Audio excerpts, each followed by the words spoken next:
Hi నమస్తే welcome to మర media. నేను మీ కేవీఆర్. ఆంధ్రప్రదేశ్ రాజకీయాల్లో నిన్న ఒక కీలక పరిణామం వైసీపీకి షాక్ ఇస్తూ బాలినేని శ్రీనివాసరెడ్డి అంటే సీనియర్ నేత, వైసీపీకి వెన్నుదన్నుగా నిలిచిన నేత నిన్న హఠాత్తుగా రిజైన్ చేస్తూ అంటే చాలా రోజుల నుంచి ఉన్న ఎలిగేషన్ ఆయన పార్టీ వీడి వెళ్ళిపోతారని చెప్పి ఆయన అలిగి ఇంట్లో కూర్చున్న ప్రతిసారి పార్టీ కీలక నేతలు సాక్షాత్తు అంటే వైసీపీ అధ్యక్షుడి హోదాలో వైఎస్ జగన్మోహన్ రెడ్డి సైతం ఆయనను బుజ్జగించే ప్రయత్నం చేసినా ఇక ఫైనల్గా డెసిషన్ తీసుకున్నాడు అనమాట. వైసీపీకి బిగ్ షాక్. మాజీ మంత్రి బాలినేని గుడ్ బై.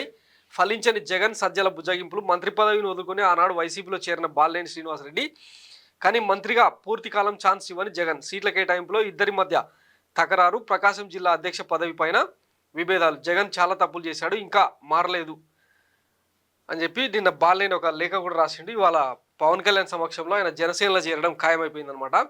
ఆయనతో పాటు సామినేని ఉదయభాను సైతం వైసీపీని వీడబోతున్నారని చెప్పి కథనాలు వినిపిస్తున్న నేపథ్యంలో ఇక ఈ పచ్చపత్రికలకు అంటే తెర వెనుక ఏం జరిగింది, పార్టీ అంతర్గతంగా జరుగుతున్న వారేందన్నది తెలియకుండానే ఇక మనోళ్ళు పండుగ చేసుకుంటారు అనమాట. ఇది ఆంధ్రజ్యోతి పత్రిక. సో ఇక వైసీపీ కూసాలు కదులుతాయి. 11 సీట్లకు పరిమితమైన ఆ పార్టీ నుంచి ఇక వలసలు ఊపందుకున్నాయని చెప్పి ప్రొజెక్ట్ చేసే ప్రయత్నం అనమాట. ఒకసారి బాలినేని ఏం రాసిండో లేఖలో చదివే ప్రయత్నం చేద్దాం. గౌరవనీయులైన వైఎస్ఆర్ కాంగ్రెస్ పార్టీ రాష్ట్ర అధ్యక్షులు వైఎస్ జగన్మోహన్ రెడ్డి గారికి కొన్ని కారణాల రీత్యా వైఎస్ఆర్ కాంగ్రెస్ పార్టీకి మరియు పార్టీ సభ్యత్వానికి రాజీనామా చేస్తున్నాను. రాష్ట్రం ప్రగతి పదంలో వెళ్తే ఖచ్చితంగా రాజకీయాలకు అతీతంగా అభినందిస్తాను. కారణం అంతిమంగా ప్రజాశ్రేయస్సే. రాజకీయాలకు కులమానం కదా. విలువలను నమ్ముకునే దాదాపు 5 సార్లు ప్రజాప్రతినిధిగా 2 సార్లు మంత్రిగా పనిచేశాను అన్న తృప్తి, కొంత గర్వం కూడా ఉంది. రాజకీయాలు వేరు, బంధుత్వాలు వేరు. వైఎస్ఆర్ కుటుంబానికి సన్నిధుడు అయినా ఇప్పుడు జగన్మోహన్ రెడ్డిని రాజకీయ నిర్ణయాలు సరిగా లేనప్పుడు ఖచ్చితంగా అడ్డుకున్నా. ఎలాంటి మొహమాటాలకు నేను పోలేదు. అంతిమంగా ప్రజా తీర్పును ఎవరైనా హుందాగా తీసుకోవాల్సిందే. నేను ప్రజానాయకుడిని, ప్రజల తీర్పే నాకు శిరోధార్యం. రాజకీయాల్లో భాష గౌరవంగా హుందాగా ఉండాలని నమ్మే నికార్సైన రాజకీయం నేను చేశాను. కారణం లక్షల మంది ప్రజలు మనల్ని ఆదర్శంగా తీసుకున్నప్పుడు అన్ని విధాల విలువలను కాపాడాల్సిన బాధ్యత మనదే. రాజకీయాలకు అతీతంగా ఏ పార్టీ వ్యక్తి నా దగ్గరకు వచ్చినా నేను నా శక్తి మేరకు సహాయం చేశాను. అందరికీ ధన్యవాదాలు. మీ బాలినేని శ్రీనివాసరెడ్డి అంటూ ఆయన నిన్న పార్టీ అధ్యక్షుడికి రాసిన లేఖ అనమాట ఇది. దీంతో ఆయన పార్టీ మారడం ఖాయమని తేలిపోయిందనమాట. సో ఈ నేపథ్యంలో అసలు ఇంటర్నల్గా ఏం జరిగింది అంటే గత కొంతకాలంగా ఆయన పార్టీ మీద అసంతృప్తిగా ఉన్నాడు.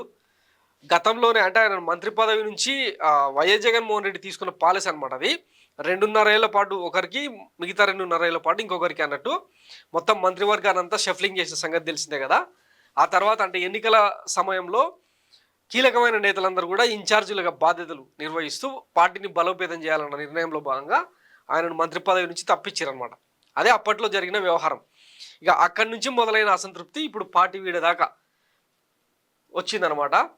అయితే బాలినేని శ్రీనివాసరెడ్డి రిజైన్తో ఇక ఒంగోలులో, ముఖ్యంగా ప్రకాశం జిల్లాలో పెద్ద ఎత్తున వైసీపీలో సంబరాలు జరుగుతున్నట్టు సోషల్ మీడియాలో పోస్టులు రావడం ఇప్పుడు ఆశ్చర్యకరం అనమాట. సో బాలినేని తీసుకున్న నిర్ణయం ఈ పచ్చపత్రికలకు, టీడీపీకి సంతోషకరమైన వార్త కావచ్చు, జనసేనకు సంతోషకరమైన వార్త కావచ్చు. వైసీపీకి అయితే ఏం షాక్ కాదు, వాళ్ళు సంబరాలు చేసుకునే పరిస్థితి అనమాట. అయితే పోతూ ఉన్న బాలినేని శ్రీనివాసరెడ్డికి వైసీపీ శ్రేణులు కొన్ని సూచనలు చేస్తున్నారు. ముఖ్యంగా 3 డిమాండ్లను వాళ్ళు వినిపిస్తూ ఉన్నారు సర్కాస్టిక్గా. అదేంటంటే ఆయన పేరును మార్చుకోవాలంట. బాలినేని అని తీసేసి అలిగినేని, అంటే రెగ్యులర్గా అలుగుతూ ఉంటాడు కదా, అందుకని ఆ పేరు పెట్టుకోమని వైసీపీ శ్రేణులు సూచిస్తూ ఉన్నాయన్నమాట. ఇక ఏ పార్టీలోకి వెళ్ళినా ఏడాదికి 12 సార్లు అలుగుతా, మీరు నన్ను తప్పకుండా బుజ్జగించాలనే షరతు విధించి వెళ్ళండి. సో ఇప్పుడు ఈయన తలపోటును భరించాల్సింది జనసేన కాబట్టి జనసేనకు సూచన అనమాట ఇది. నెక్స్ట్ పోయినావు ఇక మళ్ళీ అయితే వైసీపీలోకి రాకు, వచ్చి పెంట చేయకు అని చెప్పి సూచన చేస్తూ ఉన్నారు అనమాట. అంటే ఎన్ని రోజులు ఈ బ్లాక్ మెయిలింగ్ రాజకీయాలు. వాస్తవానికి ఆయనకు పార్టీ తగినంత గుర్తింపు ఇచ్చిందన్న అభిప్రాయాలు ఉన్నాయి. ఒకసారి మంత్రిని కూడా చేసిన సందర్భం ఉంది. పైగా వైఎస్ జగన్మోహన్ రెడ్డికి ఆయన కుటుంబ సభ్యుడి హోదాలో బాలినేని చాలా ఆంతరంగంగా కూడా పనిచేసిన సందర్భం తెలిసింది. అయితే ఒంగోలు ఎంపీ అదే పార్లమెంట్ ఎన్నికల్లో ఒంగోలు ఎంపీగా చెవిరెడ్డి భాస్కర్ రెడ్డిని కాదని మాగుంట శ్రీనివాసరెడ్డికి టికెట్ ఇవ్వాలని ఈయన పంతం పట్టిండు అనమాట. అది జరగకపోవడంతో ఆఖరికి అంటే తాను చెప్పిన అభ్యర్థులకు టికెట్లు ఇవ్వలేదన్న కోపంతో పార్టీ మారిందని చెప్పి కథనాలు వినిపిస్తూ ఉన్నాయన్నమాట. మరి ఇప్పుడు వైసీపీలో అంత అన్ని రకాల పదవులు అనుభవించి ఇన్ఛార్జిగా, జిల్లా ప్రెసిడెంట్‌గా, మంత్రిగా ఇన్ని రకాల హోదాలు అనుభవించిన వ్యక్తి ఇప్పుడు జనసేనకు పోయి మరి ఏం చేస్తాడో మొన్నటిదాకా జనసేన కార్యకర్తలు వైసీపీ కార్యకర్తలు బాగా తీవ్రంగా తిట్టుకున్నారనమాట. మొన్నటిదాకా వైసీపీ బాలన్న అనేది ఇప్పుడేమో ఇక జనసేన సీనన్న అని ఇక మార్చుకోవాలన్నమాట.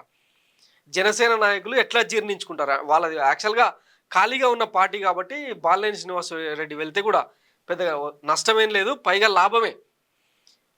అయితే ఈ ఎలిగేషన్స్ ఈ ఏవైతే ఉన్నాయో బుజ్జగింపులు, అలకలు వీటన్నిటిని జనసేనకి ఇప్పుడు తలపోటుగా మారుతుందా? పవన్ కళ్యాణ్‌కు ఎట్లాంటి పరిణామాలు ఎదురవుతాయి అన్నది ఇప్పుడు రాజకీయ వర్గాల్లో జరుగుతున్న పెద్ద చర్చ అనమాట. సో మరి ఆయన ఎట్లా రిసీవ్ చేసుకుంటారు, రాబోయే కాలంలో ఆయన రాజకీయ భవిష్యత్ ఏందన్నది కూడా తేలే అవకాశం ఉంది. మొత్తం మీద జమిలీ ఎన్నికలు వస్తున్న నేపథ్యంలో అనుకున్న తరుణం కంటే 2029 వరకు ఉంటుంది కూటమి ప్రభుత్వం యాక్చువల్గా. కానీ జమిలీ ఎన్నికల సందర్భంగా 1-2 ఏళ్ళు ముందుకే వచ్చే సందర్భంలో మరి బాలినేని రాజకీయ భవిష్యత్ ఏందన్నది వేచి చూద్దాం. Thanks for watching my media. నేను మీ కేవీఆర్. Thank you.